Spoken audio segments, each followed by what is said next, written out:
the meeting to order. This is Commissioner Wagner. I'm going to say it's 7:08. And Commissioner Draconis, could you call the roll, please? Okay, Mr. Amori, Here. Mrs. Greco, Here. Ms. Hill, Here. Mr. Leishman, Present? Mr. Wagner. Here. Do we need him? And we have our new commissioner, So she's in, okay. Lynn Smith. Lynn, Yep. Lynn, Here. and. Hi. Mike Warner. Okay. So before we get started, well, first of all, since we no longer have any public, we're going to skip over public comment.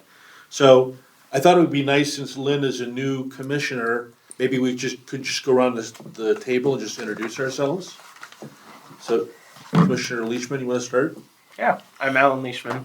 I've been in town for about 3 years now, so I'm kind of a newcomer. And I've been on the commission for about a year now. Yeah. And you're Alan. Alan. Alan. Yes. Nice to meet you. Nice to meet you. I'm Mike Warner. I'm the Public Works Director. Nice So the liaison to the committee. Typically, it's my senior civil engineer, Vasily, but he's on vacation, so Vacation. I'm sitting in for him. Hi, Joel Morey. I've lived in Bell Park since '86 and been working with these commissions for the last few years. And enjoying it. Sandy Hill.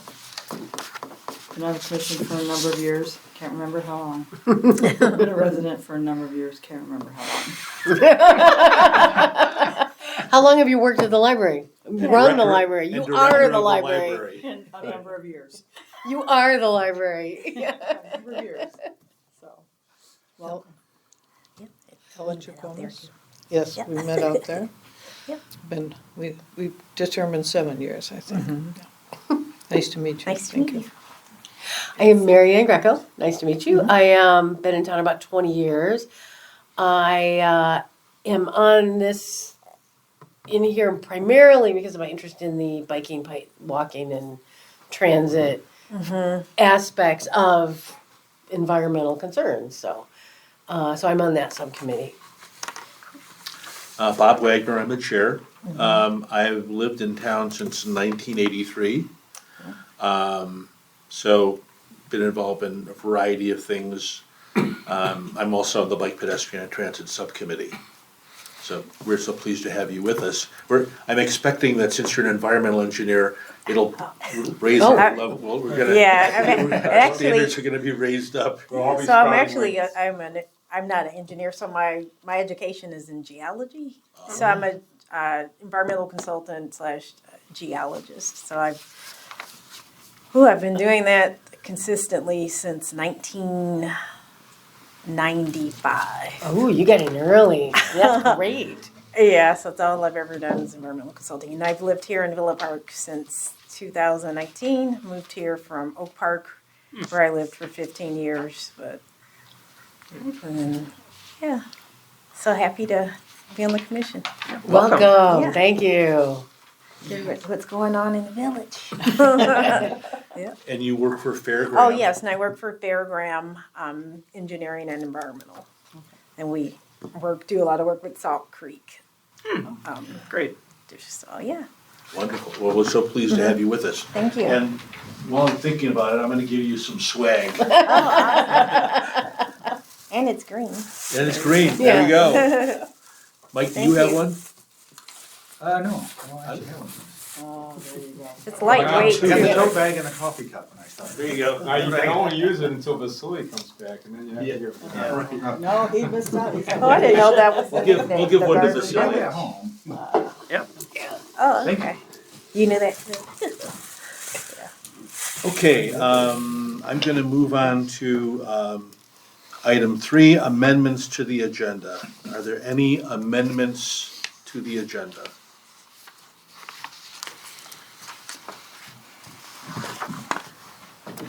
And I'll just draw your attention to there's a little bit of a glitch there. So we need to approve the February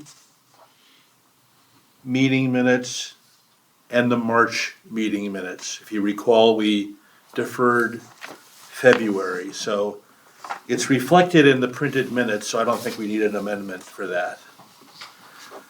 Okay, so seeing none, seeing no motions to amend the agenda, I'm gonna move on to item 4, the consent agenda. And we can approve these meeting minutes. I think the only issue we had with February was that the location reflected, it says Sugar Creek Golf Course, and that was really the only substantial issue. Yeah. So, if folks want to make a motion to approve both meeting minutes together, I'd accept that that motion. Sure, I'll motion to accept both of those meeting minutes. So a motion to approve the meeting minutes for February 22nd, 2024, and the meeting minutes for March 28th, 2024. And before we do that, I want to thank Ellen for her great job with the minutes, and then also thank Alan for stepping in and taking minutes at our last meeting. I'll second that motion. Seconded by Commissioner Hill. Discussion point. Yes. This is Commissioner Leishman. I just wanted to clarify for the record that the reason that I tabled this motion last meeting is I just didn't want to commit to changing the agenda without Commissioner Draconis being present. Changing the agenda. Yeah, we tabled the approval last month because the minutes said that we were at Sugar Creek Yeah, instead of, and I know that's an easy change to make. I just didn't want to commit to that change without you being here. And so that's why I tabled. Is there any further discussion? You don't need a future. Okay. Seeing none, all those in favor signify by saying aye. Aye. Any opposed? Okay. Okay, I'm gonna move on to the business portion of the meeting. Item 5A, report of the bike pedestrian and transit, that's a typo, bike pedestrian and transit subcommittee. And Commissioner Leishman, the floor is yours. Thank you, Commissioner Wagner. So tonight we mostly focused on kind of the last minute details of Bike Month coming up in May. We've got 4 big events scheduled for May related to bikes. North School is doing a walk/bike to school day on the 8th.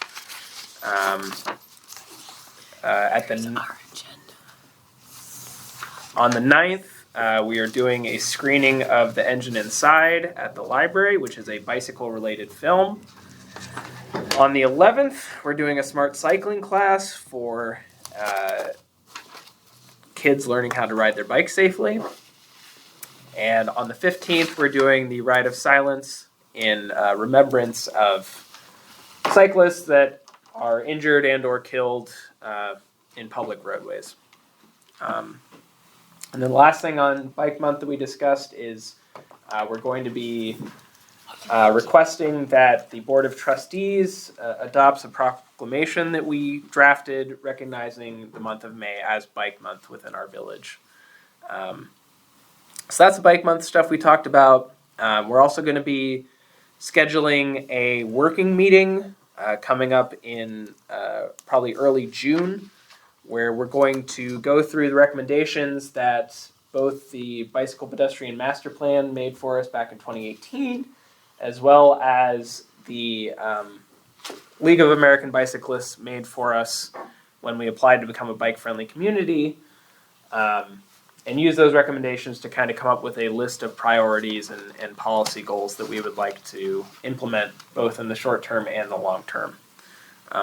It's going to take quite a bit of discussion, so that's why we're going to have a special meeting dedicated to it. I'll let the ECC know when we get that scheduled so that they can attend if they're interested. Are these recommendations to the village, or are these goals for the committee itself? It will be both. So some of them will be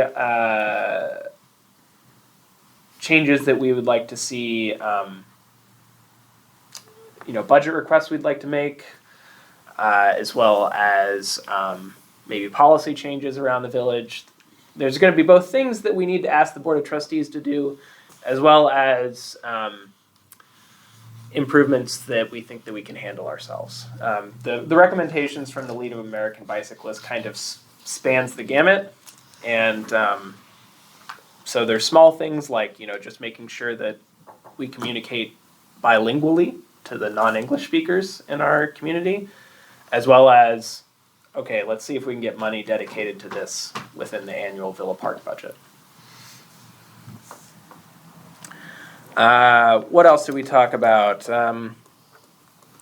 We mostly tabled the rest of the items on the agenda. Then there's also going to be, Commissioner Amore brought to our attention the Strategic Plan Committee of the Whole meeting that happened on Monday. I'm going to take it as an action item for myself to watch that video because I didn't really know that meeting was happening. But yeah, that's Commissioner Wagner. So, I'm not the chair. Why am I calling you? well, no, you're, okay, so one of the items that we discussed was the Tri-Trail connector, and there was an observation that there was work in the fall, but now work has kind of stopped. And we're kind of, even though we're in the starting to get into the swing of the construction season, and I'm wondering if Director Guerra knows or could give us an update on what's happening. Yeah, they resumed last Friday. I'm sorry, say again? They resumed work last Friday, Okay. so they're under construction, I'm sorry.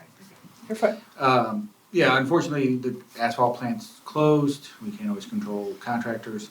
But due to the nice weather, the plants are opened, and so a little earlier, there was a possibility of paving today, but they're trying to clear their mix through IDOT. This is federally funded, so there's a lot of IDOT restrictions and complications, so they resumed. I think I drove through there yesterday. All the areas that were tore up have the aggregate base to be ready for paving. However, I will let you guys know, we are excluding the area on Wildwood where the new development's gonna occur. It seems like they're far enough along in the zoning to know that it's probably gonna occur, so we don't wanna really spend taxpayers' dollars, pave a section just to get it tore up 2 months later. So that section's getting roped into the RDA with that developer to make sure that that section goes in, because obviously we don't wanna build all this new trail and then leave a block and a half out, but at the same time, we really don't want to pave a trail and then just close it 2 months later and be tore up, so. Sure. They are occurring. We did run into a little bit of an issue with Comcast and relocating their utilities over the winter. It's taken 9 months now. So that also delayed a little bit of the work on the west side of Villa. But you should see them out there, and that construction has resumed and hopefully be completed here shortly. So Tri-Trail probably won't be completed until the union's completed. The complete, yeah, the Okay. portion all east of Villa will be completed, and then the section in front of the, Lions Rec Center. There's a portion that we're constructing, and then when the Lions is completed, they will tie in from the front door to that one, so there's a direct tie straight from the front door to the Great Western.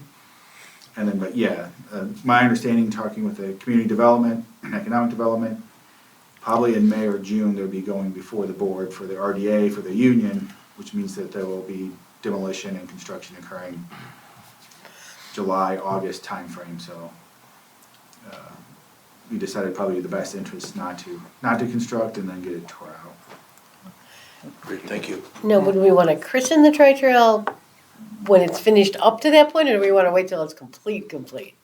I think that would be a good question. I can speak to the manager if they want a ribbon cutting ceremony. Yeah, something, I- when would it make more sense? I'm inclined to think when that final section is done, but.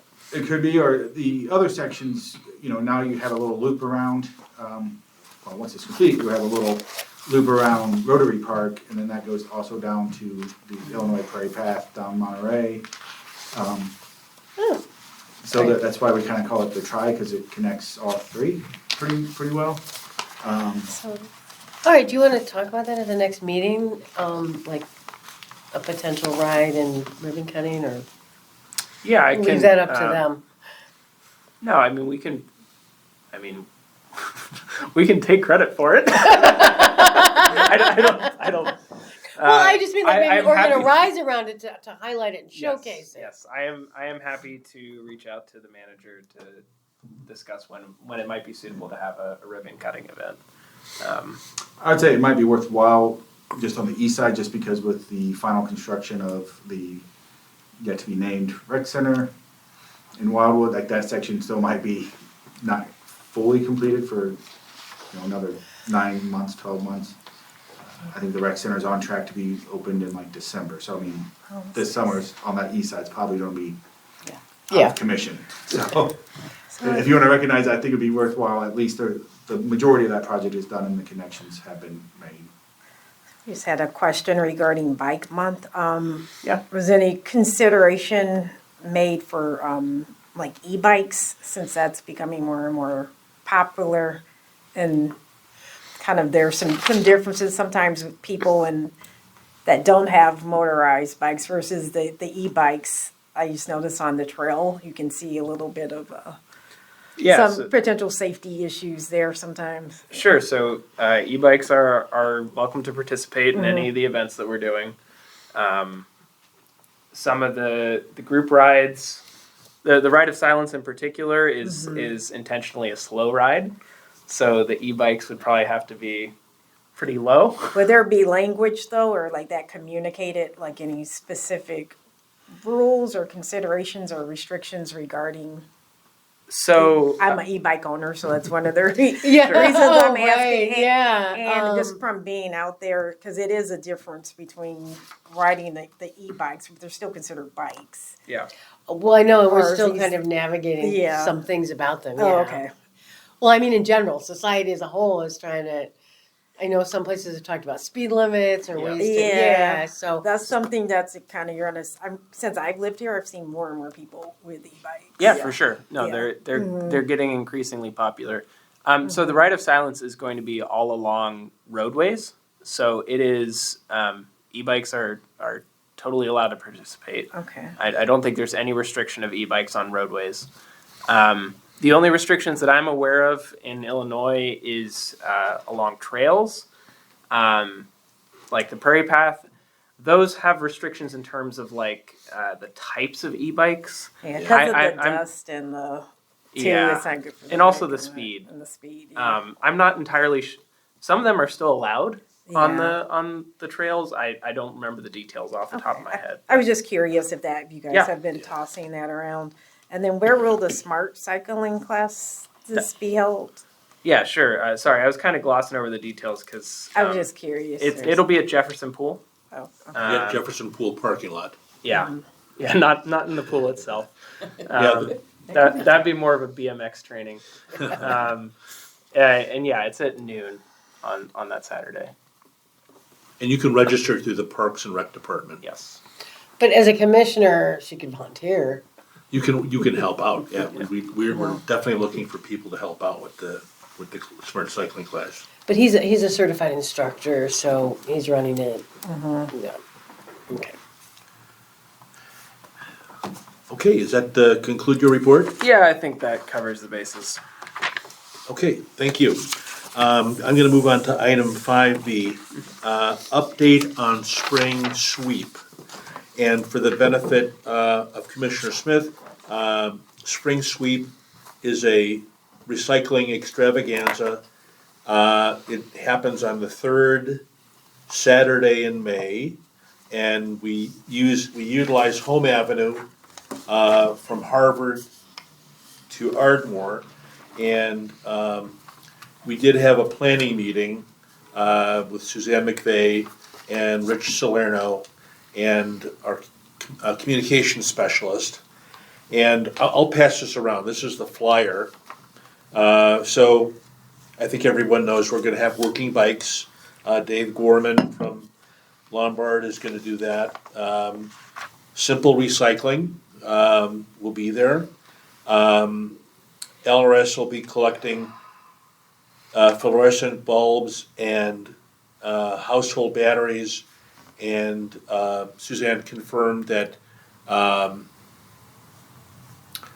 the shredding company, I can't remember, it will be there, they'll be shredding. And of course, we'll be collecting electronics, and that's always off the hook. I mean, it's incredible. This year, we're having e-paint recycling coming, and their prices are actually a little bit better than earth paint. So I'll pass this flyer around, and I'll send a electronic copy out. So folks that wanna recycle their old latex paint or their oil-based paint, they can do it for a charge. We will have the TerraCycle container there to collect pens, mechanical pencils and markers. PA Crimson will be collecting discharged fire extinguishers. Scarce has a whole list of things that they will be collecting. The Villa Park Lions Club will be there, and they have a whole list of things that they're collecting: eyeglasses, hearing aids, ink cartridges, etc. We'll be collecting flags for the VFW. There'll be a skid or pallet that we'll collect marine batteries, automotive batteries, which are lead acid batteries. And new this year is we invited Capital Metals from Addison. And one thing we had a question about, because they sent us their list, they do collect air conditioners, like window air conditioners. And our question for them is, how do you recover the refrigerant? Because we don't want someone just saying, oh, we're gonna collect the metals and we're just gonna release the refrigerant. So they assured us that they are trained on how to recover the refrigerant. If there's any refrigerant left in the system, they are trained on how to recover that. Are they gonna provide like some documentation? Yeah. Good question. We have a hold harmless agreement that we have the vendors sign, so Okay, I think that covers us, but yeah. they assured us that they're trained in how to do that. And I will just offer that if you put your window air conditioner on the curb and it disappears, you don't know where it goes. Yeah. But I could certainly ask to see if they have any licensing, but they were pretty strong in what they had to say. Did I miss that where they're gonna be collecting air conditioners? They're collecting in air conditioners, yeah. What about an old dehumidifier, which is the same problem as an air conditioner? Good question. I would say yes. But I can certainly send that. The other issue is that we need to, having a sufficient number of volunteers is important. And unfortunately, I reached out to Justin Schlensky and his Motorcycle Lions Club. He's no longer a member. Oh, no. I did reach out to them. They haven't responded. Okay. So there's one new group, the St. Francis, the church, the church on the corner of School and Ardmore. They said they were gonna send their ladies auxiliary. I don't know how many ladies that would be. The Community Focus on Unifying Neighbors Commission said that they would send 2 to 3. And I'm reaching out to other groups like Impact Villa Park, which still exists. The Elmhurst University Green Jays, they haven't responded. Boy Scout Troop 199 was interested. So last year we had 12 volunteers. And I was gonna kind of bring this up. I wanted just to get a indication how many commissioners would be there on the 18th. Is this May or? May It's May 18th, 18th, yeah. yeah, it's Saturday, May 18th. Saturday It's from- morning. It goes from 9 AM to noon. And can you, do that. as a volunteer, you can leave pretty much at noon. And we Yeah. typically have, I'm not sure. I have experience working these Volleyball, on a firm. I used to work for a waste company, Tradebe. Oh, okay. Yeah, For so what? we used to, for Tradebe, recycling. It was Okay. actually a waste firm and we would have these hazardous waste collection for different municipalities. They actually ran it, yeah. So we would volunteer some And of who was those it with? workers. This is when I was with another firm, with Okay. Trinity. But yeah, I'll plan to be there. I just need the details. And we typically have over 400 cars go through, so it's pretty busy. Commissioner Leishman, did you have a question? No, I was just saying I can be there. Okay, and you're out of town. I have a question though. Yeah. Yeah, I'm sorry, I won't be able to make it. But in the past, I've kind of assumed the role of safety captain, because I've done that in other previous employments, so I don't know if you want to designate someone to do that. But, Mike, does Public Works provide the high-vis vests for the volunteers to wear, or do they Pass this around. or do they just bring whatever they've got? We can make sure we have some of those. Yeah, Rich is very good at making sure that's all there for us. And I did reach out to CERT. I guess there's another new person in town that went through the CERT training. I haven't gotten a response from them yet. So I think if we have 12 volunteers, that should be sufficient to, because the paint, as Commissioner Leishman has said, collecting the paint is kind of intensive. And we need help with the electronics portion. And then we need folks to gather, for example, if someone has lead acid batteries, we want to help them get it out of the car, other items. So we need 12, I think 12 is a good number of volunteers to have. So we're working on that. Commissioner Leishman. Have you reached out to Troop 199? Yes, Okay. yeah. Did you? When I talked about right of silence, I asked about that as well. Okay.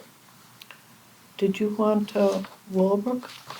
Did you want Willowbrook? No, but there's probably somebody in the room that has a nice connection with the Key Club that I might want to, You know, it's funny, I don't. oh no, either you or Ellen. Well, I can contact. That would be really appreciated if you could do that, yeah.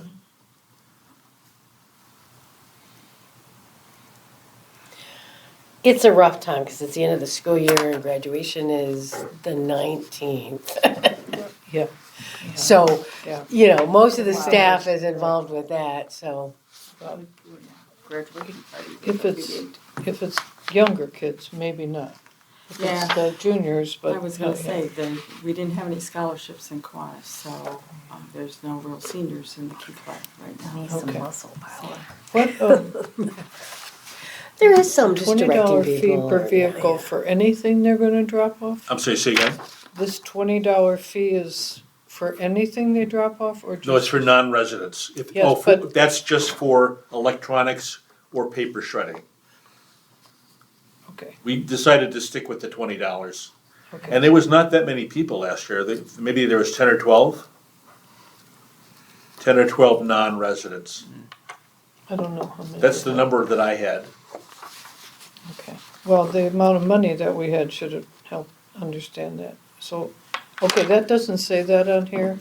It just says there is a $20 fee per vehicle. Okay, so do me a favor and mark that, because that's actually Riley's draft. For non-resident. That's a draft. But it's only for those two things. Oh, I see. Yeah. Non-residents pay $20 For for, electronics, and we're Yeah, not charging shredding. $20 additionally for if they have electronics and shredding, right? It's just $20. No, it's just $20 blanket, yeah. And Pro Shred is the company that's coming out. And I think they limit it to two Usually two bank boxes. Yeah. So sharps and What's that? meds and sharps are excluded. Say it again. Medications and sharps. No, that's no, we do excluded. not take those, no. Okay. Yeah, I thought the police department did 1 year, but I could be wrong. Yeah, they did away, the police department had a box that was provided by the county, but there was an issue. Yeah. Let's put it that They way. probably go to the local pharmacies. I You think. can take it to Walgreens Yeah. on Roosevelt Road. Right. Yeah. Addison PD has it in their lobby also inside the building.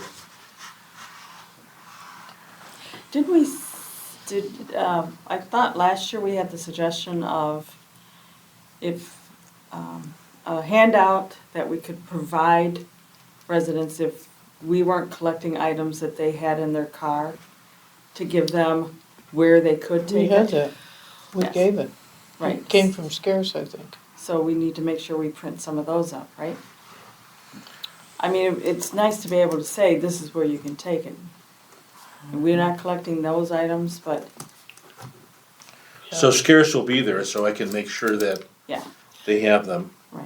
And we will have the part of the suggestion was to have the TerraCycle box out there, Right, which we will. okay, and a lot of, people don't realize that the small batteries are in Public Works. Correct. Yeah, but the Public Works building won't be open that day, right? Typically not. Right. No, but we will be collecting those batteries Yeah. there. Okay, Yeah. But okay, yeah, usually, I think last year LRS dropped off like 5 or 6 5-gallon buckets, okay. so they're available, and we'll keep those in the Your garage over electronic- here with electronics, so that they're available in that morning. Okay, But yes, we collect them anytime inside Public Works building. So is it gonna be, I guess I'm wondering. when if you that come can in, you show us your residence and A then, driver's license, yeah. and then how is it gonna be handled this year? We collect the money there? Yeah, once they're in, they're in. If we collect the money from them, there's no need for us to, if they're in line, Yeah, Okay, I think there was some talk about putting a Post-it note on there. no, did not. So once we admit them Yeah. into, Thank you. spring sweep, they're in. Right, So the collecting has to take place at the entrance. right, okay, and there was an issue down at that end last year of people being backed up on, Harvard. yeah, they were double checking. Yeah, Then in her we- instructions say you should enter coming up Harvard, But they Heading were, northward. there was a group of people standing there talking to them, and then we were asking for the IDs. And that, It was there double was, work. there was a gap there, they couldn't turn in till they had talked to those people. You don't need two Right, I separate agree. check-ins. Is there, an officer on site to help? Yes, direct? we will actually, we're gonna have 2 community service officers on that Saturday. And then CERT is a community emergency response team. They have some training in traffic control, so they'll be present. I think. And what we do is we divide home into half, we put cones down the middle, so we have a smoother Just flow of like traffic. that, Yeah. And we go from the west and we head east and you exit onto Ardmore. I think. Is it okay to mark on here? Yeah. I was gonna put sharps and medications, items not taken. Sure, you can put that on there, that's a draft, so Yeah. I'll send that to her. Okay.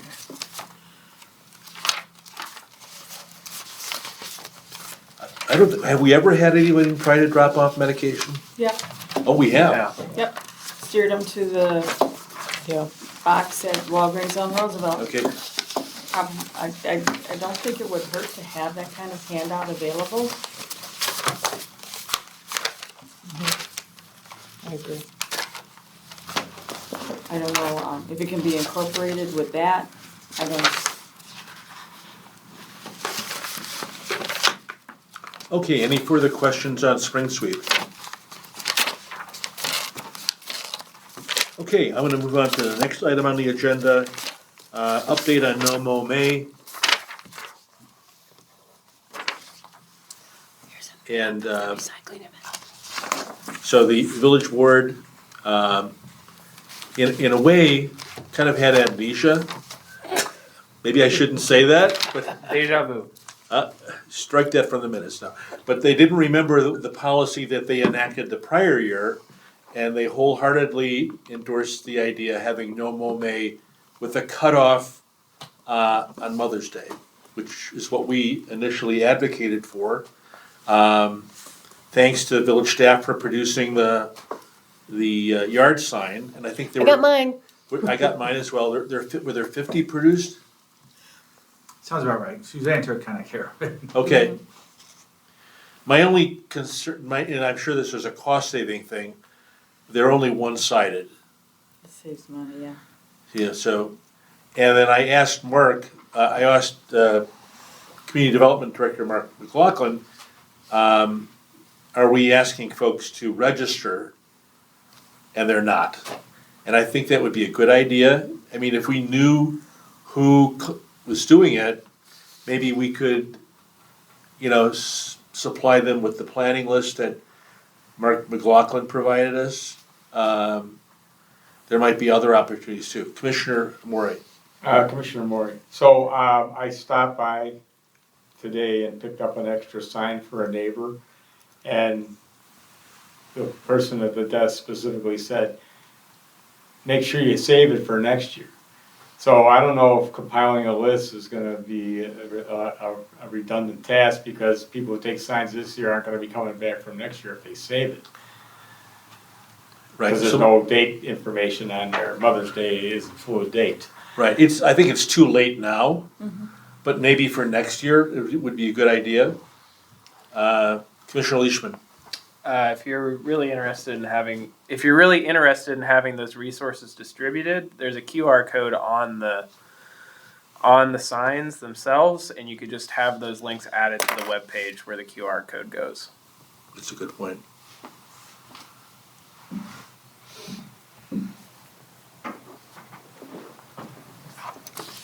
So just backtracking, so if they access I haven't accessed the QR code, it's gonna Yeah. tell about the policy.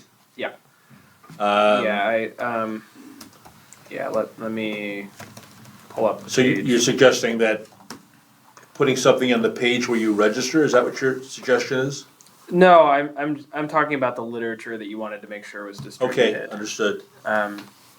There's this nice web page from the village about no mow till Mother's Day. And that's where this QR code goes. And so you could just add. I mean, there's already links at the bottom of this page. I don't think specifically for the planting list, but other environmental sources. So you could add them there. Commissioner Morey. So, Commissioner Maury, so on that subject, we took that great message that was on the village's website, and I condensed it down, or my wife and I, she helped me tremendously. So we condensed it down so it would fit on two sides. The only information we left out, if you'd like to pass those, please, were the links to other information. So what I did is I printed up about a dozen or so, and I've got them attached to a clipboard next to my no mow May sign, so anybody walking by can That's take a a great copy idea. home with them. So those are for you guys to keep, and, if you wanna do the same, because it's two-sided, it's easy to make copies and pass them along. So when you picked yours up, was there any indication how many were left? No, I did see there was some in one of the closed-off offices when I went to the elevator a little while ago. So they still got a bunch. I mean, they probably got a dozen or so or more. I was wondering if So- you were thinking about taking any to Arbor Day Well, tomorrow. I was Arbor Day, but I was also thinking about the Illinois Prairie Path Great Western Trail cleanup. Yeah, That'd be, because what I'd like to do is, well, I'll wait till we get to that portion. Anyways. Well, thank you for doing this, that's great. very well. And I love your suggestion. So you just kind of clip these to it? I put a clipboard on a, right there next to the no mow Main sign on a stand, and people would just walk by and take them. It's a great idea. Yeah, thanks. Okay, any more discussion on No Mo May? Okay, seeing none, I'm gonna move on to item 5D, update on the Green Champion Award. And we made our presentation on Monday at the village board meeting. And I wanna thank Commissioner Jerkonis, because she did a great job introducing Kevin Goss, and he was very pleased. I thought everything went seamlessly, pretty much.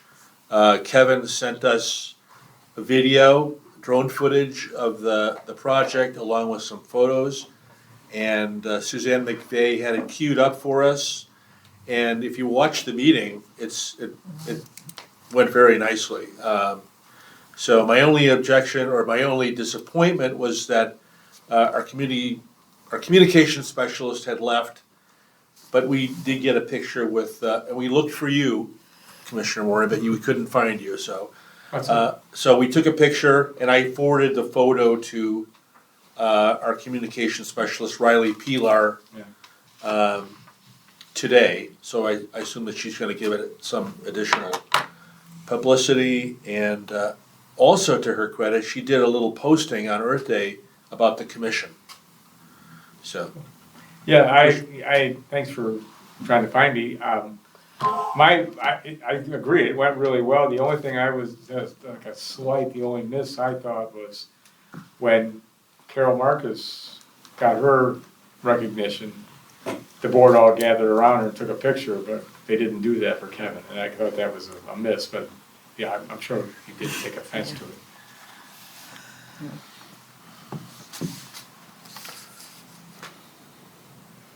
yeah, so, yeah, went very well. Kevin was very pleased, so. Any other discussion about Green Champion? Okay. I'm going to move on to item 5E, which is Arbor Day. And so Commissioner Amore had raised some questions about, kind of protecting new trees with netting, and actually I've seen that in Oak Brook. But Deputy Public Works Director Rich Salerno's been communicating with us, and if you don't know, the planting will be Friday Yes. at 4 p.m. and it'll be in front of the library. And Rich sent me just an email. It's going to be, he gave me the Quercus rubra. It's a red oak. So, and it's a more mature 3-inch, is it 3-inch diameter? Yeah, the trunk's a little over 3 inches. So it's resistant to cicadas. So if a cicada, so it literally, if the cicada climbs on it, it'll repel it. It'll just fly. No, I'm just kidding. It can withstand. It'll withstand anything It'll that survive. cicadas can, Yeah. unless they're really aggressive cicadas. In my understanding, we're getting one and not both.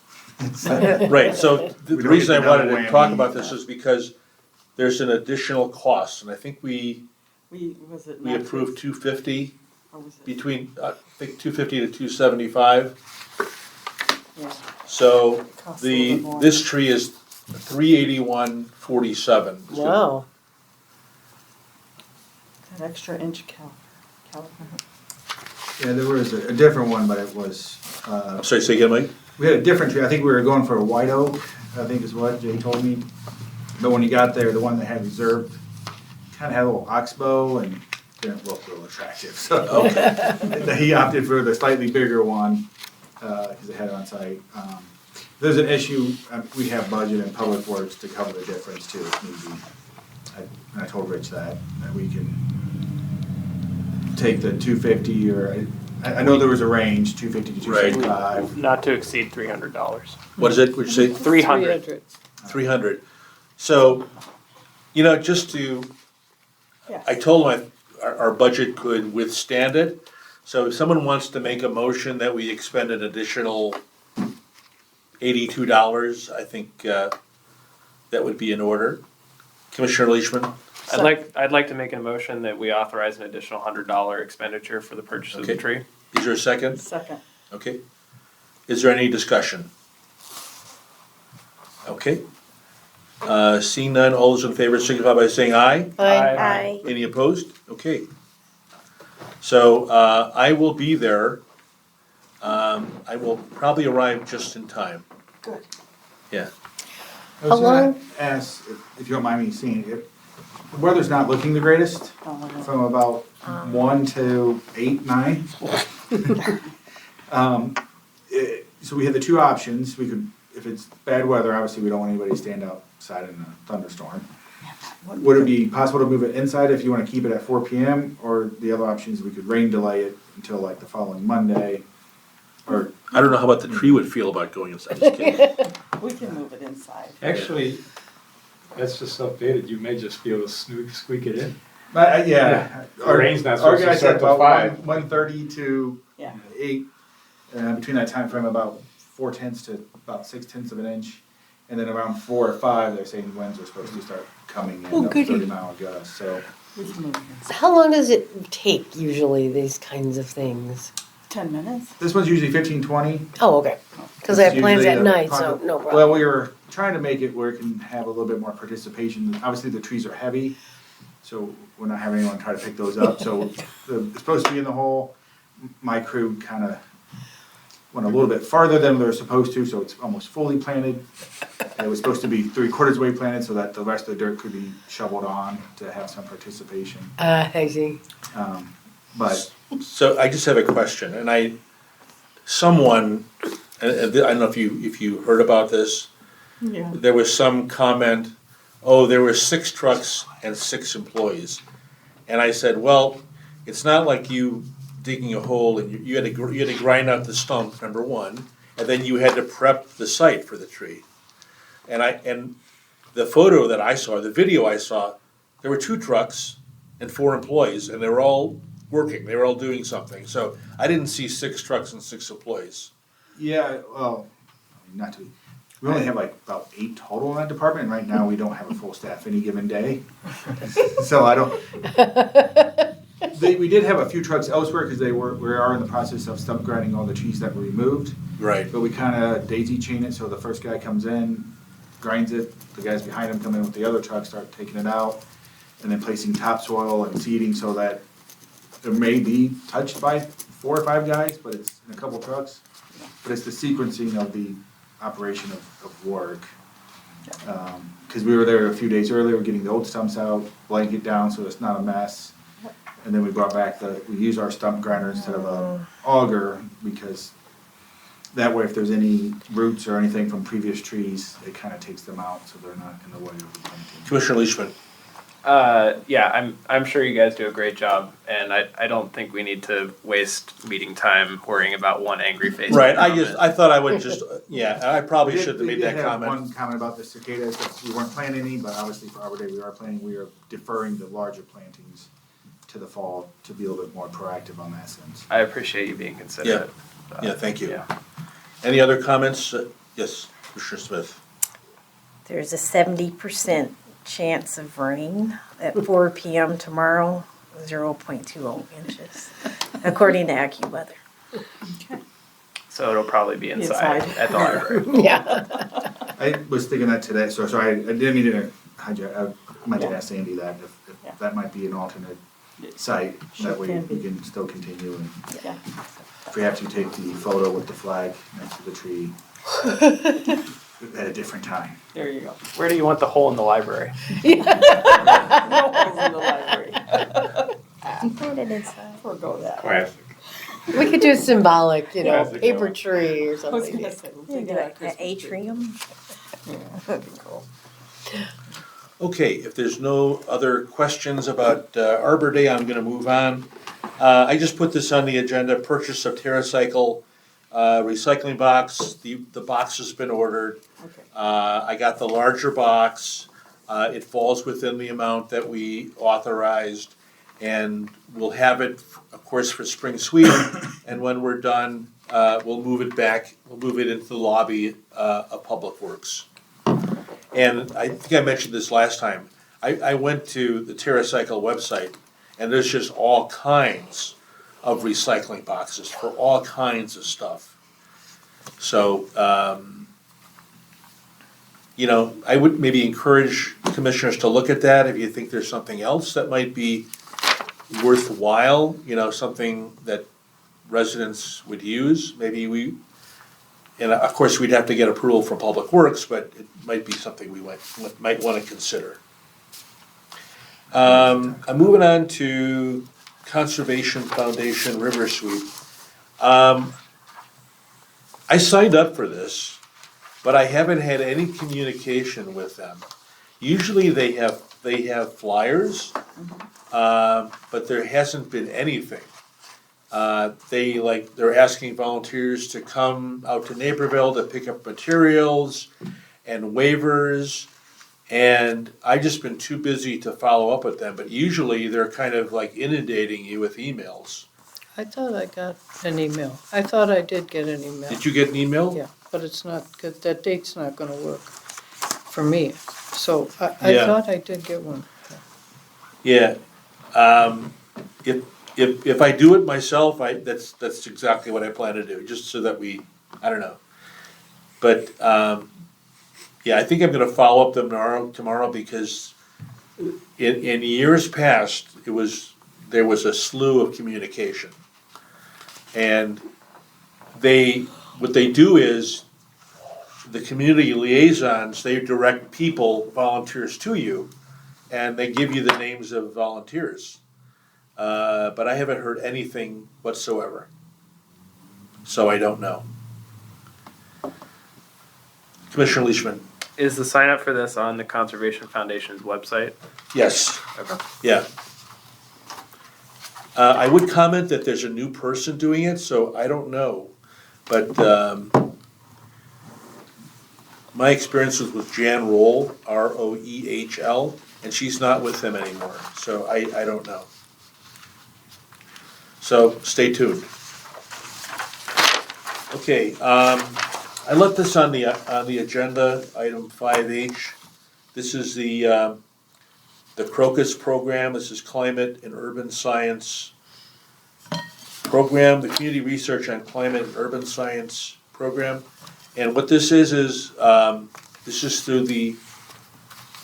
through Argonne. And there's a woman named,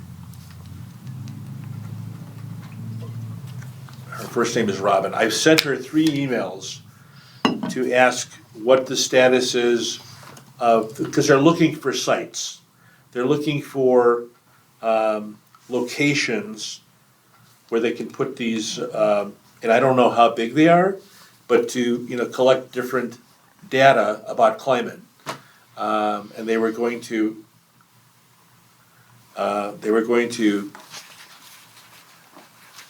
find out communities that were interested and then make a decision. But I haven't heard anything whatsoever. And any efforts, I've sent 3 emails.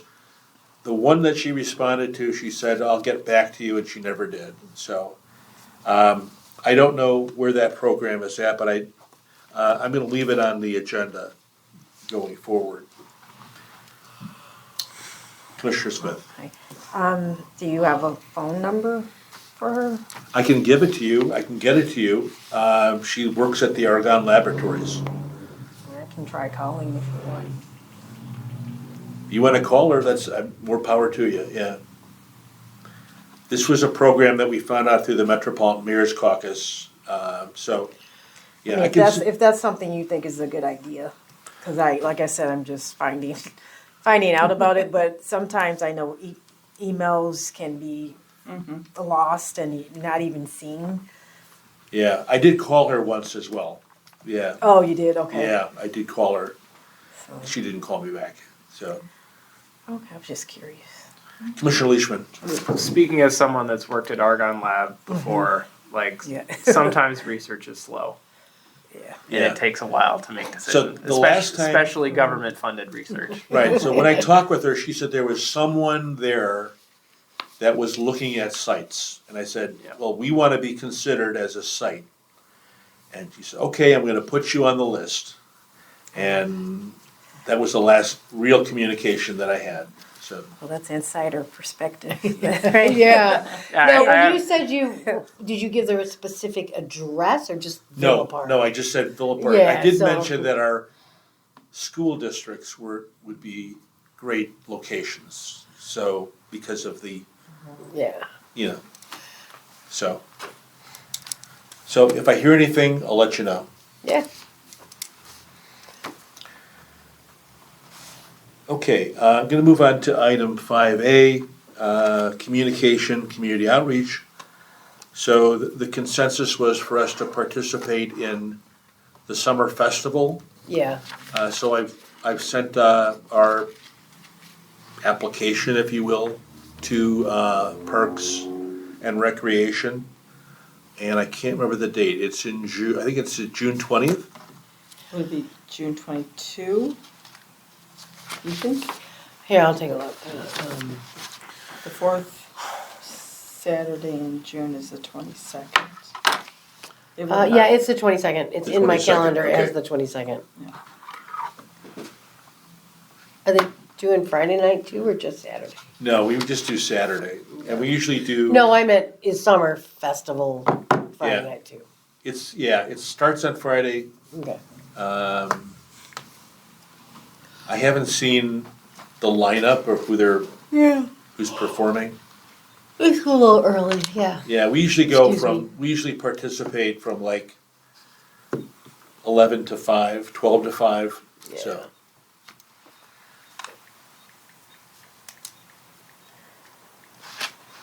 And then I mentioned that we have a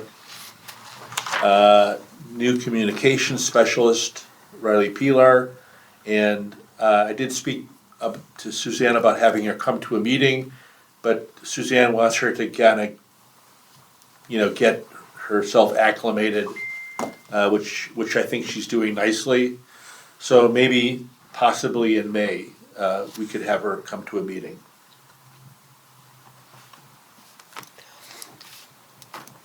And I did mention to her that Katie Neary from LRS had indicated she was working with Donnie on some sort of sustainability page. And I thought that was a great idea. I mentioned it to Suzanne and she said, well, that can wait, Yeah. So we don't want to overwhelm her. Right. Onboarding takes time. Okay. Meaning we could talk to her about the posts that we were doing. Right, That's something- exactly, yeah, okay. yeah.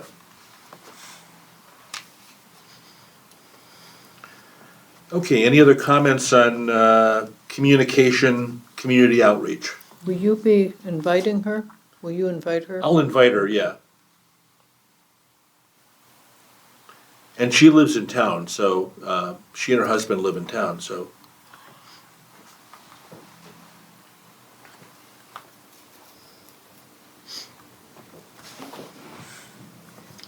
Okay, I'm gonna move on to item 5J, end of year school recycling event. And Commissioner Jerkonis requested that this be put on the agenda. So So the this floor was- is yours. This was my project, one of my goals. And I contacted the school district, and Claudia Garcia, who is our liaison there, said, I'll send out an email and find out which schools are interested, because the Boy Scouts did it last year. And she responded to say none of the schools are interested. That what? None of the schools are interested. None of the Wow. schools are interested. So I guess we got the year off. I had approached Ardmore, and she said, the woman there, teachers there said, check with Claudia, so I did, and the response was that nobody's interested, so we can remove this from our program this year. This year, yeah. We can try next year. Commissioner Yes. Smith. Yes, what's being recycled? Well, what we did 2 years, maybe it was before 3 years. COVID, Yeah. Might have Um, been. was have schools collect scarce, kind of, put this idea in our heads. So you have the schools collect at the end of the year, instead of their students dumping everything in the garbage, they have a box for folders, a box for markers, a Oh, box. okay. I get And it, then we collected it and cleaned it up, a lot of work cleaning it up, because you check every marker and there were hundreds of markers. We sorted crayons, we cleaned notebooks. And then I had found a place in the city that would use almost everything we had. But, yeah, it was a good program. It takes a lot of man hours, but the amount of stuff that we had was incredible. And how much of it was good, Yeah. almost brand new. Brand new stuff. Commissioner Moore? Yeah, thank you, Commissioner Maury. So, I recall that they were collecting many of those items at the District 46 office prior to the start of the school year. So maybe they could work together with us if we do this again, to pass those items along to them for distribution. District 46 or 45? No, the state rep. Oh, Oh. I see. You're talking about- Legislative district. Yeah, Legislative. legislative Thank you. District 46. Yeah. I see. Yeah, Okay, where are we at? yeah. So work with Representative Diane Blair Yeah. Sherlock as far as school supply drive. Right, because because I took a bunch of stuff over there in Right. the end of July, beginning of August. Was it used? Some of it was, Used, okay, because this was, of course, mostly used. yeah, I mean, you did have, Oh, this is brand new. you'd have This is brand new. packs of notebook paper that never were opened. right. I mean, I cleaned out, we're always decluttering, that's what you Yeah. got to look forward to in retirement. Well, So, that's- I mean, I'm taking a spiral Yep. binder, ripping out the sheets that That's what- were written that's- on and donated the That's rest. what we did.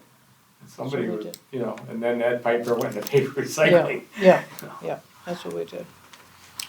But, We gotta get the Not this schools year. interested, yeah. So, question, so Claudia said there was no interest, is that what she said? she sent an email out to every school, to their environmental people, and she said her words to me were there was no interest. No interest. Yeah, is it I'm sorry. Wow. Did Is she that say the why? district level or at the Yeah, school? district level. Because I can call over to Diane's office tomorrow and say, would you guys want Well, that would be to the get second, involved? that would be the second step, yeah. Well, I guess. They might want to Yeah, you gotta coordinate. collect it first. Well, I'm yeah. saying, but they may want to, at least encourage them to set it aside for collection. I'm just not sure what our position is as far as, We have a discussion next year with the new superintendent and go from there. There's a lot of disruption right now with District 45. So I Yes, would there say is. that, we need to let them get things settled and then approach it with the new superintendent. And when will that person be installed? Oh, there, they're already there. so. This is Chairman Wagner. It's disappointing to hear that response, because I'm sure that there's a lot of good material, unused material that gets thrown out. I'm Oh, sure. Yeah, just as It's an amazing amount. amazing Oh. amount, yeah. But And binders and all kinds of stuff that gets just left behind. I work with a different program with District 45, and I'm very cautious about our position as guests in the buildings. And so I'm not prepared to go and overstep what was said here. I'm willing to have a talk at some point, or, maybe, I don't know what the reason is. I don't know. If it's just too much going on, too many pressures in the schools, I don't know what it is, I but wonder, I'm, this is Commissioner Wagner, I wonder if it would be worthwhile maybe having a private conversation with a a school principal like Principal Simpkins at Ardmore, just to say, you know, wondering why you're not in, why there's no interest, or what do you do with it? Because it's just their custodians have to clean that up. Well, all they're doing really is throwing it in the garbage. They're throwing it in the Yeah, garbage, yeah. Yeah, Raul is a Kiwanis Club member, and while he's leaving the district at the end of the year, if he comes to a Kiwanis breakfast, I can ask him, take him aside and ask him. well, I think, Principal Gaston and, Oh, Principal yeah, Gaston? Raul Gaston. Jackson had been doing its own thing, so maybe that's how maybe Jackson isn't interested because they're doing their own thing. Could be, we don't. Jefferson, I worked with Grace Bacaltis, not Grace Bacaltis, her mom. But, you know, it doesn't really involve much at the school, because you just put the boxes out there and the kids are cleaning out their desks, and the parents have to know. I had a letter that we sent to the parents that said, please tell your child to bring the scissors home and the glue that still works and those kind of things. But anything that you don't want, they should be placed. And so it was up to the parents so when nobody was saying, well, you're just taking all of our usable materials. No, you can have them, but if you're gonna throw them out, then send them to us. Okay, so next year. Okay, I'll talk to Raul. Well, okay, I don't wanna overstep. Commissioner Leishman, did you have a question or a comment? I just want to say that, like, I think it's a little disappointing that they're not interested, but I don't think we should read into it too much. I mean, who knows what's going on in the schools? Right, and, that's true. It's almost the end of the school year. yeah, it's a crazy time for teachers, so Yeah. see how things are next year. And I wouldn't take it personally. No, I'm not taking it personally. Yeah. Darn it, I am. Yeah. Well, I think we're trying too hard to, I get the sense we're trying too hard to get back in there and just Sandy said, let them settle. Okay, any other comments on that, on 5J? If not, I'm gonna move on to item 5K, which is participation in the Illinois Prairie Path Great Western Trail cleanup. And actually, Commissioner Amore asked that this be put on the agenda. And I thought it was a good idea because, number one, we can, so it's at 9 o'clock this coming Saturday.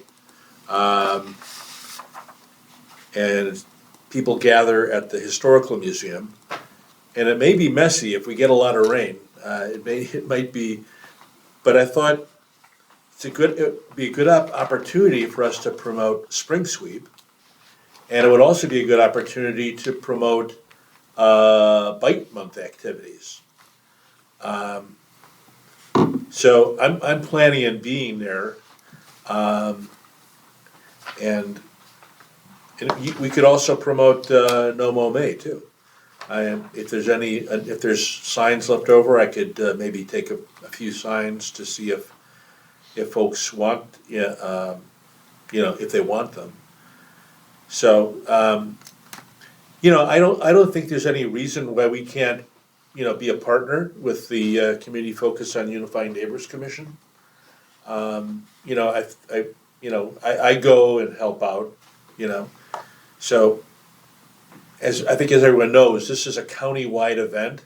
This is not something that that Community Focus on Unifying Neighbors created. They're just kind of being there as they're just working with the Illinois Prairie Path and the Friends of the Great Western Trail.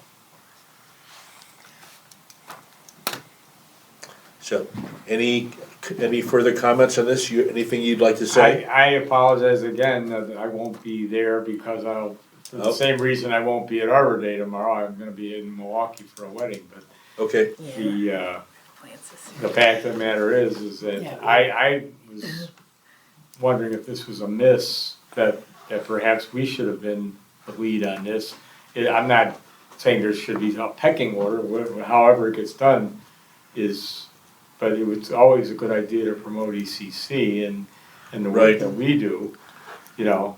And so I would like to think that in future, you know, in the future that we get out ahead of this and. Right, so many, many years ago, this used to be our event, and I don't know how it became, How did it become the community Yeah, pride event yeah. then? Because it was Yeah. community pride for years too. right, but before that, it was our event. Yeah. I mean, this goes back So we a lost long time ago. commissioners. Yeah, Can somehow, it be a partnership? It sure, we could. could be a partner, Yeah, we all love each other. yeah, Well, then if it's a partnership, then you would be involved from the beginning with the planning Right. equally. right, and there really is not much Yeah. planning involved. Well, Like you said, it's a the county announcements. event, so. Yeah, Commissioner Leishman, Yeah, that's the concern that I have here. Like,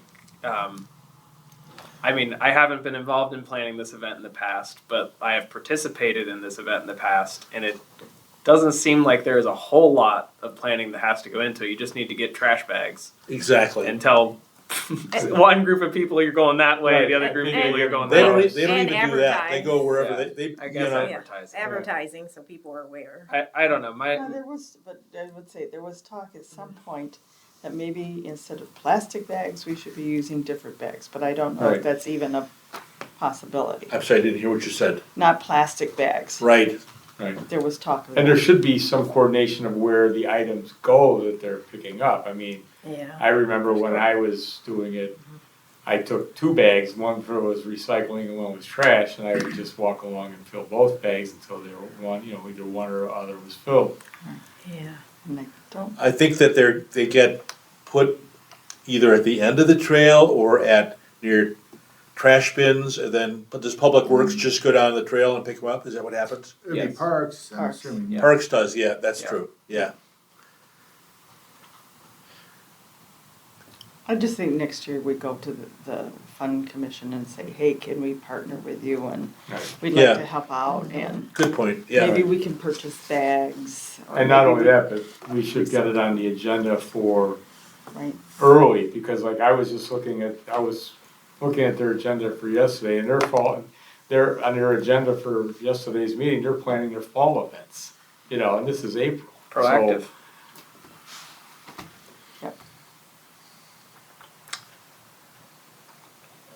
Okay, Commissioner Leishman, I mean, my thoughts are I'm also planning on participating on Saturday. We'll see how it goes.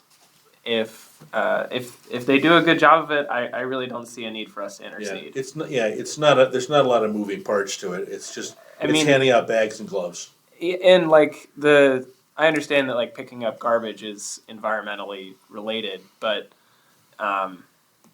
like the Fund Commission stated one of their stated goals is encouraging volunteerism in the community, which this very much falls under. So like I don't see as it belonging to either one of us more Right. than it does the other. No, the partnership idea And is hence the way the to go. partnership, right? Yeah, because I mean, we're all about environmental, Yes. and then the subcommittee is about bikes and. And it's you know, good exposure for the committee too, and it shows, 2 of the different commissions working jointly for the greater good of our village. Partnership. Okay, anything further on this? If not, I'm gonna move on to item 5L, report on the D45 Next Trex bag recycling, and Commissioner Jerkonis asked that this be put on the agenda.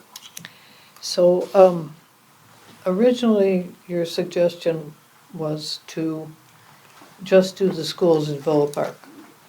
And Kay McKean from Scarce is more anxious for us to support all the schools. So, so there's been a little, I got a report from one of the environmental groups saying, well, I heard that there's a school that has 504 pounds now. I said, yes, because I brought that from Scarce. I've been delivering bags from Scarce to these schools that are in Villa Park. And then this person is not in Villa Park, they're in Lombard. Well, how does that work? Well, I'll bring you my bags. I would like to get an agreement with this commission that it's okay for us to give the bags to any of the schools, keep everybody happy. It doesn't matter if they're at, I mean, it's all going to the same program. But the bags that the schools collect goes towards Their, procuring a bench for that school. their school. Every school is doing not every school is involved. North School is not involved. Schaefer is involved, but they did not respond to my request earlier this year. So I just want to get a consensus, or I get a feel, I would like to know, is it okay to, seems like a small thing, but I'm trying to be correct here, to give these to whatever school K decides. In D45 or In beyond? D45, In D45. yeah.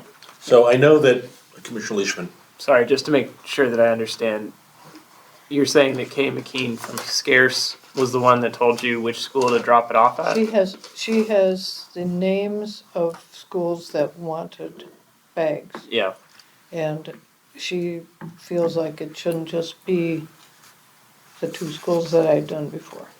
Scarce would like to have it open to all the schools. All the schools know that she has a supply and will make it available to them. And if I'm doing the delivering, I should be doing what they want me to do. Since If we're partnering. if this is something that Scarce wants, it feels like Scarce should be handling the delivery. Well, I'm a volunteer there. I'm a volunteer for Scarce. It has nothing to do with, I mean, it's our support of them, the plastic bag stuff, but it's not, okay, if that's the case, then, Yeah. then we can remove this from the agenda. No, I'm not saying we shouldn't be participating in it. I'm saying that there's no reason we should be taking heat for which schools do or do not receive bags, because we're not making that decision. You're just asking for, is it okay to include That's what the I'm Lombard asking. schools? No, I Oh, okay. haven't felt Go any for heat. it. Yeah, no. Yeah, I just, and maybe Ober that's Terrace? true, this is. Hey, as long as the You get a plastic bag, gets you get a recycled bag. into something Exactly, instead of exactly. going to You get a landfill, bag. I don't care so where for, it goes. just in case, Commissioner Smith, if you haven't, Yeah. so what, this District 45 schools are collecting, These Plastic bags. 1,000 pounds. if they get a 1,000 pounds, they get a bench Bench. from Nextrex that's Oh, made okay. from recycled plastic. Got it. Yes. And Scarce is collecting bags and needs a place to get rid of them. And I volunteered to do that, but through The schools. the direction here was just the schools in Villa Park, which leaves, there aren't very many, Yeah. actually. So, So- this Commissioner Wright, I'm bringing mine to Ardmore, because their drop box is right near Right, right, near the entrance right. as you go in. Right, Oh, they have a drop So box? that's 'Cause I got a something- bunch of bags. Well, it's yeah. inside, but you have to Yeah. get buzzed in, Oh, Yeah. okay. but it's just as you walk in, yeah. That's good to know. yeah. And it's not just plastic bags, it's like you said, like the shrink wrap around wrap can pallets, go- yes, yeah, yes. and Dry cleaning bags. Ziplocs. Ziploc, yeah, Ziploc I didn't know bags, yeah. Ziplocs were recyclable, so that's good. Yeah. All right, I'll be more aggressive at work. We go through so much soda, and they come in that plastic Yeah, shrink wrap. yeah, Oh, so yeah. much of it ends up in the garbage can. Yep. Yeah, we need to do a campaign there at Yeah. that school. Yeah. Okay, so. Sorry, we were on a tangent. We're Sorry on- about that. Okay, anything further on Nextrex? It's okay for me to, Let the minutes reflect. What's that? Let the minutes reflect that it was consensus of the commission to include all the schools in Is District it? 45. is it? Yes. Yes, Aye. enough said.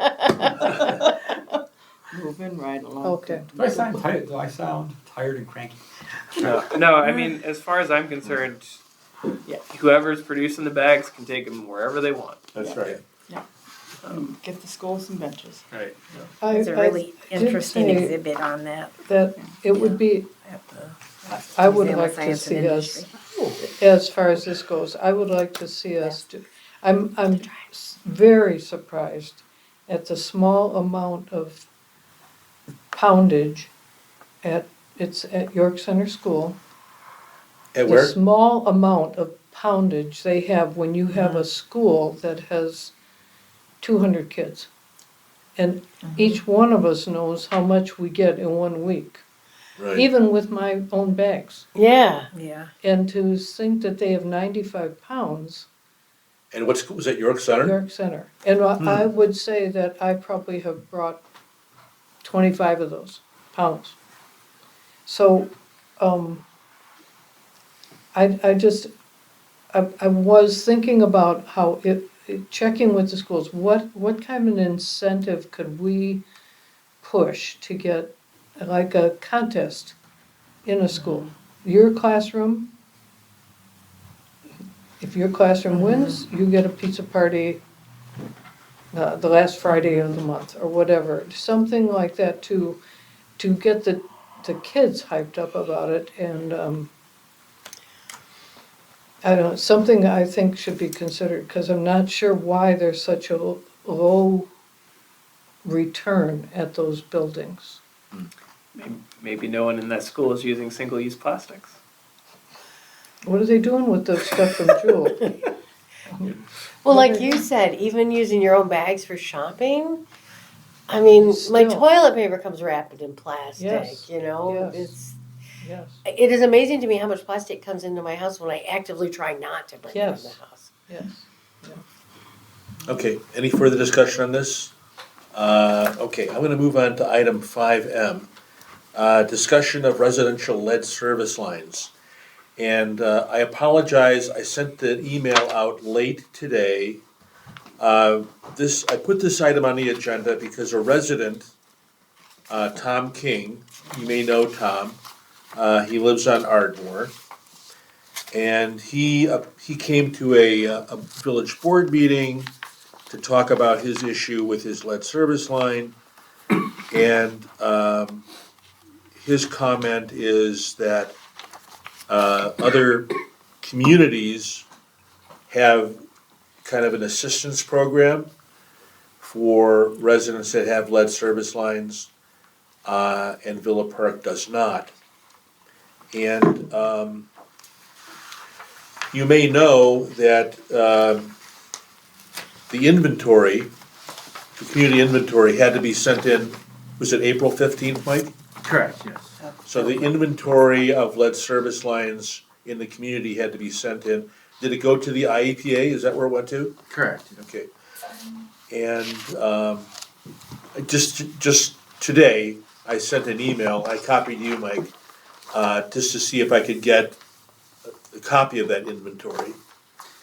Yes, so as part of the act, we have to have it on our website, Okay, but I apologize, I checked the link.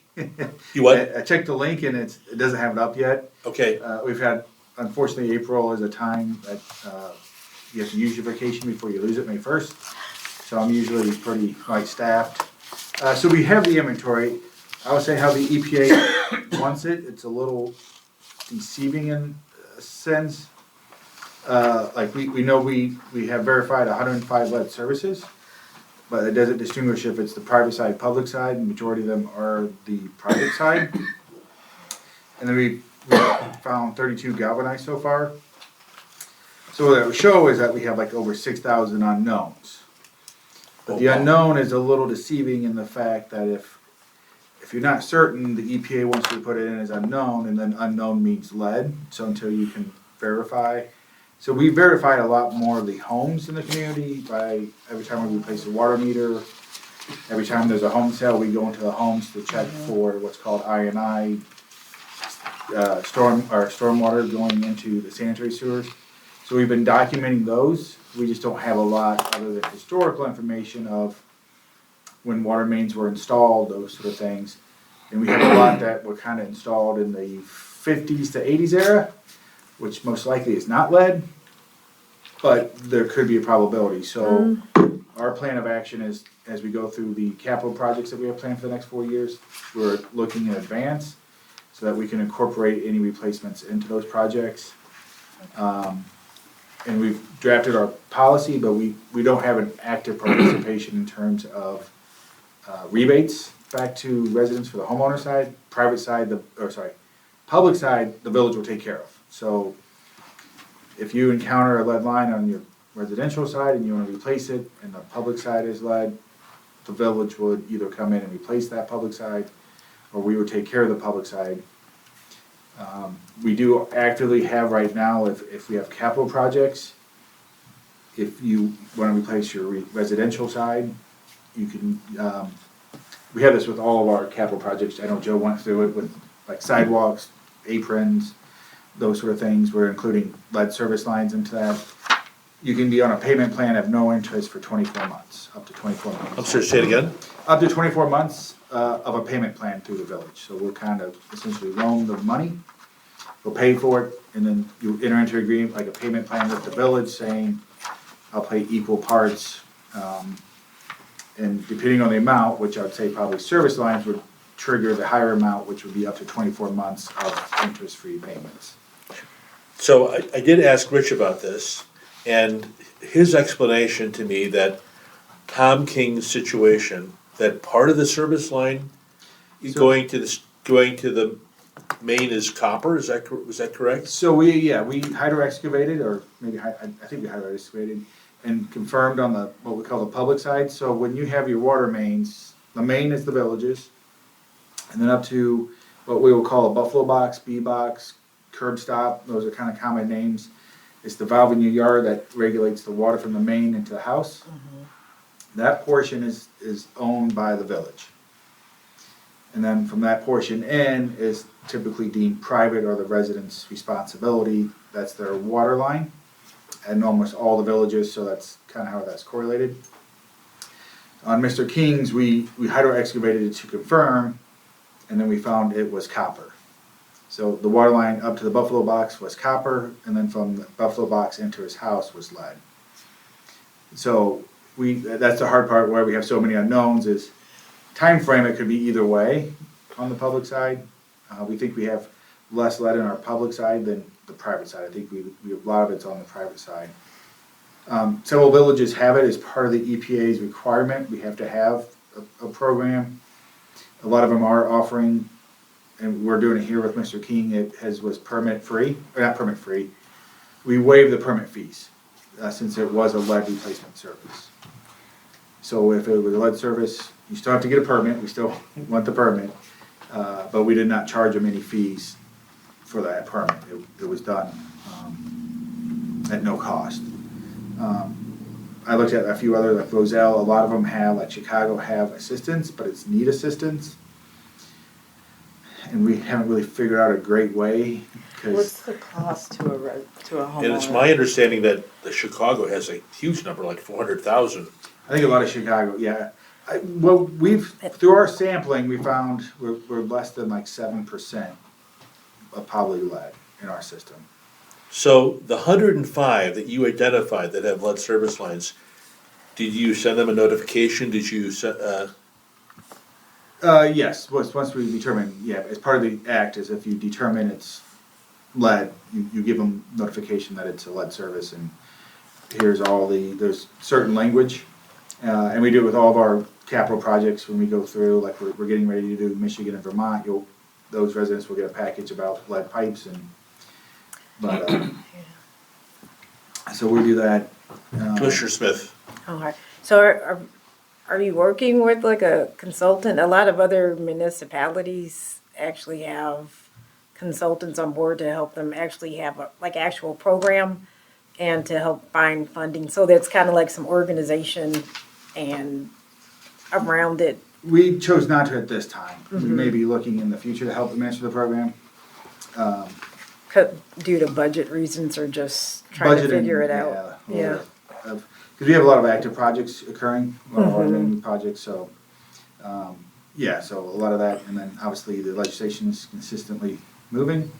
Yeah, well, probably like at a minimum, it would be a good idea to get what you know posted though, because we all know how residents are, you know, about the lead and water and the, No, it should have been posted. I think, yeah. I thought Kevin had it posted. Because we have the similar, we have our big planning map of, we have all the homes platted versus the age of the subdivision, age of water mains, we have all that known information. We have all the high-risk locations identified on the map. And then we overlaid all of our next 5 years of construction projects, because those are our primary targets for the next couple of years. Because in addition, we have the referendum on no cuts. So we're looking at all the water mains in advance so that we don't get in a situation that we just go do a big project and then find lead behind us and then have to cut a brand new road. Yeah. And then from there, we partitioned out the village into, I think, 13 sections to try to come up with plans to identify and replace for the upcoming years. Because depending on the number of services, the EPA gives you a range of how many years you have to try to replace with some target numbers. And I just, for my own edification, I went to the Fairgraham website, and Fairgraham does a lot of work on lead service lines. Yeah, we have. You have a whole page on it. Yeah, we've helped like tons of Illinois municipalities and Wisconsin. Actually, I think we've done the most in Wisconsin in the whole state, and we've done tons in Illinois. And even other, not only my firm, but even like other consulting firms have helped a number of municipalities. Just because that's not something you want to get wrong because of the liability around it. You know, no one wants another Fine. Flint. Yeah. And I just add that I went to Ace Hardware, and you can get a testing kit. So you take a sample, and then you send it in to a lab, and they'll tell you if you have traces of lead in your water. I personally, I haven't drank water out the tap in so long. Like, I feel I have a pretty sophisticated filtration system. Well, and to that, the EPA also dictates we have to have so many sites in the village, and they tell us. I'm sorry, say again? The EPA dictates to us so many sites in the village that they actually kind of tell us where we have to go, that we have to take samples every year from their taps, from their sources. And in all the schools too, you have to. And we send those off to our lab for lead and several other potential. So if I give you a sample, will you get it tested for it? Ours would be probably, if we go through a thing, it could be a possibility. I was kind EPA of has certain half ones serious. that we have to actually go through. Yeah, it's the testing kit that they have at Ace costs like $40. It's just that people just need to make sure they're doing the proper flushings and things so that your results are reliable. I'm sorry, say again? There's certain preparations you have to do before so you get reliable results. Okay. Like with flushing and all of that. Yeah, So what you're normally saying is send that one of our a home operators. kit would be suspect. The most people probably wouldn't know how to really do it properly. Yeah. And they would think they can just run some water and just Yeah. test it. There's like Well, steps. do you think the kids would include the?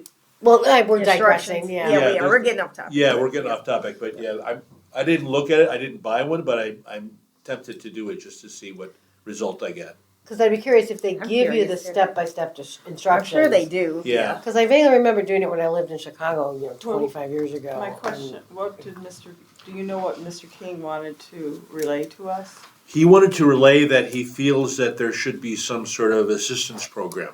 Okay. Yep. So he indicated that he would be coming in May to talk to us. Okay. And I thought we should have a discussion about it, and so that we're kind of aware of the situation and And know. so that gets back to a question I was Yeah, gonna that's ask. How something. much, ballpark, how much is the cost to replace lead from the home to the B box? Is that right? Yeah, so, I know it's the distance. my estimates we gotta put together, just as a ballpark, as it ranges, so I'm like, and different stuff, but you're probably in a neighborhood of $6,000 to $10,000. Ooh, Say yeah. again? $6,000 to $10,000. But Okay. there's funding solutions out there, as you probably already know, where the village would not be Correct. stuck with that. I think Yeah. I forget which one, Yeah, there's, I think HUD has some, and that's, like Roselle and a lot of the communities base their assistance based on that. Right, but that's a little bit, when you read through them, they have to submit a lot of information on how much they actually make a year, how many family members and what they make, and then I know Roselle's is tiered, and I know they've copied several other communities up to 50% of the assistance, but that gets into, so we kind of looked at a few things. Obviously, that would have to be a board's decision if they want to supplement. On the sidewalk replacement program, it's 50/50 between the homeowner and the, Correct, so almost all our other programs are 50/50. okay. Like our sanitary is 50/50 up to a capped amount. so has the village attorney weighed in on the decisions? If there is one, like a There is a village legal counsel, attorney. yeah, I'm sure there is. Not that I, Oh, okay. But if a resident, if they're one of the 105 confirmed locations, the village will waive the permit? permit fees, yeah. Okay, And then if we go through a program and have contractors, you can utilize the village contract, go through the village program, we'll replace it, and then you're offered. and then there's the financing program as well. Yeah. Okay, and then, but the inventory should be up on the website soon. It should be, yeah, I will talk with, well, Kevin will be back in next week, so I'll talk with Okay, Kevin. Because great. we had to create a link and a webpage, and so if you click on it, it just comes up under construction. Commissioner Greco, Well, he can finish, but, I'm sorry. yeah, he could finish what he was saying. Okay, sorry, I go was, ahead. yeah, did you want to finish your thought? No, that's all I got. I was just gonna say, I'm not entirely sure that this issue is Environmental Concerns Commission issue. It feels more, because it's not a long-term overarching environmental thing, it's more of just of an infrastructure thing. Well- Maybe I'm wrong, but it just doesn't seem to Well- me like it is specifically this commission's, Purview? yeah. I don't know. It's the impact of water, which is an environmental, it being Yeah, impacted by pipes. it's kind of adjacent enough, right? And that, my question was with the 6,000 unknown, like what happens with, like what's the next step with those? So we're continuing, so it's not all 6,000 unknown, Okay. but how I read the EPA guidelines, if one or both sides are not known material for sure, you have to mark it unknown. There's unlikely, unknown unlikely, and unknown likely, but it then says if any unknown, it's deemed as lead until for your plan. Yeah, so that's So it like looks the like we have default to that. A Yeah. lot because It was skew high because we don't know. we don't have as much unknown in terms of like, I would say the residential side. Most of our unknowns are on the public side because all we have is historical records or historical timeframes of when homes were built. But we have a GIS account or a GIS map that every time we do it, they get logged into the system of. So we, like last year, we replaced 700 some odd water meters. That's 700 locations that we know for sure of what. And I say no, I shouldn't even say no for sure, because we've also ran into several situations where it shows copper inside the house. And then we've had something happen in the yard, and then we found that it's lead. We actually had one that started out copper, went to lead, went back to copper. And if it didn't break in the middle, we'd had no idea that it was lead in the middle. Wow. Jeez. And the only way is. But just a comment, there are absolute health issues with ingesting lead. I mean, it's, Well, right, but if we start to get into every health issue, right, not every health, yeah, so, okay. But there is assistance if you fall in a certain income level. A lot of villages have done that. Okay, I think some have more money, so they just offered shared assistance. How I read the EPA, it's not like necessarily required, other than you can't turn off their water for non-payment if they, like if you have that finance system and they don't make a payment, you can't turn off their water just for not making a payment on the lead service replacement. There is a waiver process. If they choose not to replace their lead service line, they can sign a waiver. And then if they're non-responsive, there's a whole nother process that you go through. You have to notify the EPA and the Department of Public Health that you've tried to contact so many times to notify them and try to get them to replace, and if they do not.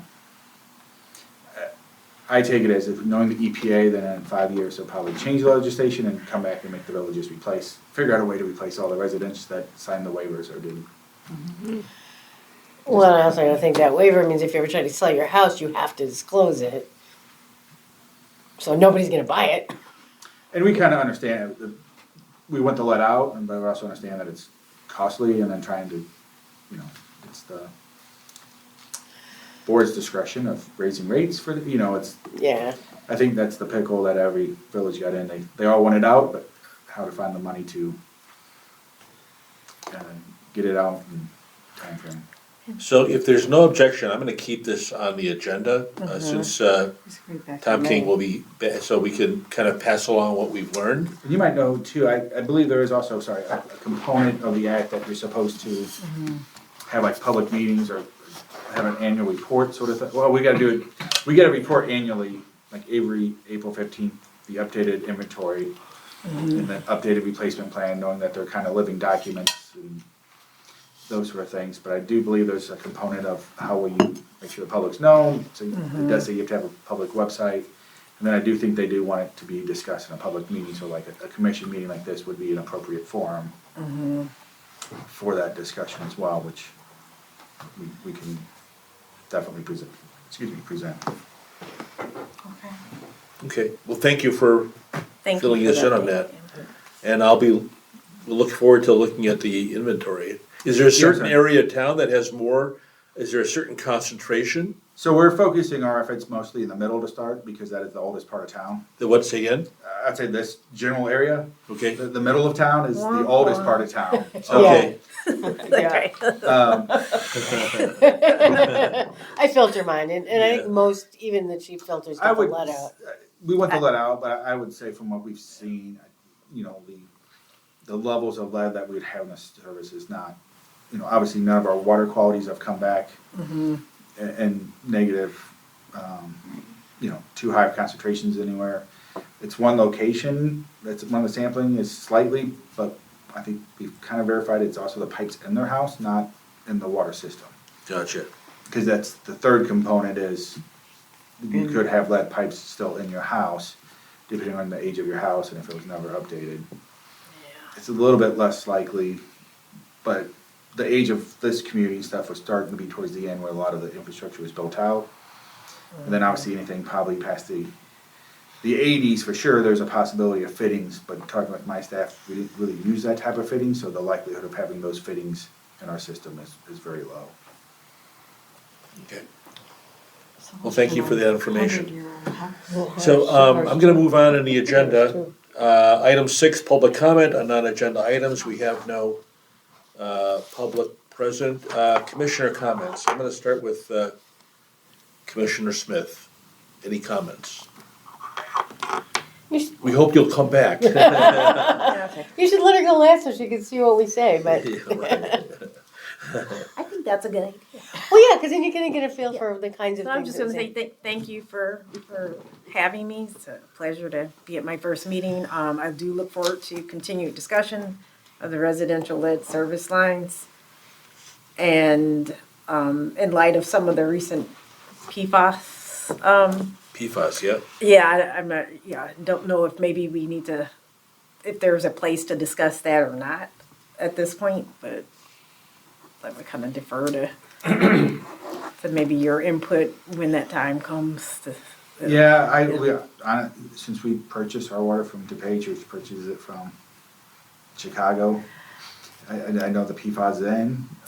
I'm still trying to figure out what our responsibility is. Yeah, maybe that's something I'll dive into a little bit more for our May meeting to see how municipalities, like exactly what are some of the sources, because everybody's trying to unpack it right now because it's so new. I know there is legislation that deals with PFAS in the General Assembly. I don't know the specifics of what. Yeah, with drinking water. Yeah, But like you said, the source of our water, where it comes from, it's not like it's well water. So, Yeah, so yeah, that's so where it's I'm not, trying it's not an to issue unpack for ours, Villa yeah. Park, really. Because so far what I've read is more about the sources of the water and the initial treatment. Since we don't treat here anymore, I don't know where our. Yeah, it's liability not stands. really applicable from a village perspective, yeah. That's a good topic. I actually just read an article about Prime. I'm sorry, say again? The Prime Energy drink is getting sued for PFAS. Oh, wow. And even the Kerry butter, the wrappers, if anybody's a Kerry butter fan. Kerry Gold? Kerry Oh, Gold Kerry Gold Irish, butter? Oh, yeah. that coating. Really? Oh, Yeah, wow. Pizza boxes, Well, Gore-Tex. if you cook on a Teflon pan, that's what Teflon is. Yeah, anything that's waterproof, but Non-stick. they've kind of, that has next gen, which is still pretty bad for you. Yeah, no, it's Yeah. yeah. And wastewater treatment plants are eventually have to deal with that as well. Yeah, landfill. So it's gonna be, it's the next biggest, it's a big thing, like how asbestos was when that came on the scene. This is Yeah. our generation's asbestos, so just trying to figure out. So anyway, that's my comment Okay, for something to consider for the future. Thank you. Commissioner Leishman. A couple comments from the Active Transportation Alliance. I already said these during the BPT meeting, so you guys can tune out. But for everyone else, the Active Transportation Alliance is going to have a press conference on the 29th about some of their legislative goals. They've got some big omnibus bill coming out in the Illinois General Assembly relating to greenhouse gas emissions and transportation, funding the RTA, and I think vehicle electrification. So, yeah, encourage you guys to keep an eye on that. Okay. Commissioner Morey. Commissioner Smith, welcome. Thank you for joining us, and I'm sure you're gonna add a lot to our conversations. Our recycler, LRS, does not collect styrofoam, but I do. So I encourage everybody that wants to, bring their styrofoam blocks, their styrofoam packing peanuts that have to be bagged separately, or any food service items that are labeled 6 that are clean. They can't have food stains on them. But we've also found out that Dawn Power Wash, man, that gets that food stains right out of that styrofoam container. So, and then you process it in your bootleg processing plant in your garage? Now I take it out of the cart in North Aurora, and I take the peanuts to a place in Steripac, I think is the name of it, and that's in Hillside. Because I've got nothing better to do than drive white blocks and peanuts around. At least it doesn't add any weight, so it's not affecting your gas mileage. And I didn't do it very often. My wife's garden club collects it, so I bring it home, sort it, and then once a month or so we deliver it. But it's getting recycled by people who know how to do it. So you're not building an igloo in your backyard? Thank you, though. That's all I got. Okay, Commissioner Hill. Nothing tonight. Okay. Commissioner Draconis. No, thank you. Okay, Commissioner Greco. No comments? I will just say that you may recall that we did some dissolved oxygen testing Yeah. at North Terrace Pond, Twin Lakes, Lufkin, and didn't hear anything. And I thought, I went through some training with the Sierra Club, and they do really serious testing for a variety of things. From the East Branch, the West Branch, multiple locations, Salt Creek. I said, I can't do that, but one other component that we could do besides dissolved oxygen would be pH. And I talked to Greg Gola and I said, would that be beneficial, worthwhile? And Greg said, sure, it'd be good to know. So, the dissolved oxygen, we're utilizing Salt Creek Sanitary District material, testing equipment, but I'm gonna bring a proposal for a pH tester, which won't be that expensive. It won't be a full range of tests, but it'll be able to tell Parks and Rec the health of, North Terrace Pond, Twin Lakes, and Lufkin. It was good to hear from him that it was beneficial. It was good to know. I did talk to one of our representatives. I went to State Senator Susie Glowiak's office with someone from the Sierra Club, and we went to talk with her about, I don't know if you know about the wetlands bill that's in the General Assembly. Because the Supreme Court, there was an issue in the Supreme Court where some homeowners in Idaho brought litigation against the EPA, and the Supreme Court found in favor of the homeowners, so now it kind of undercut the protection for wetlands.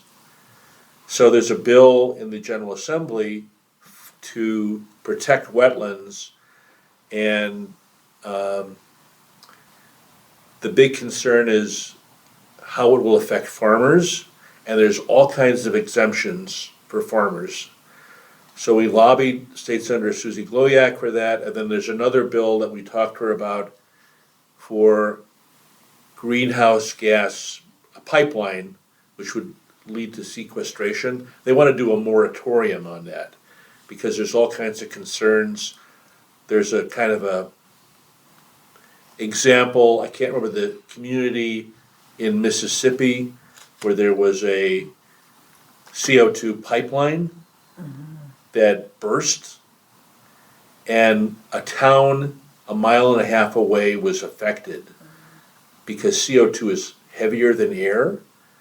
It migrated to the town, and it created all kinds of health issues for those people.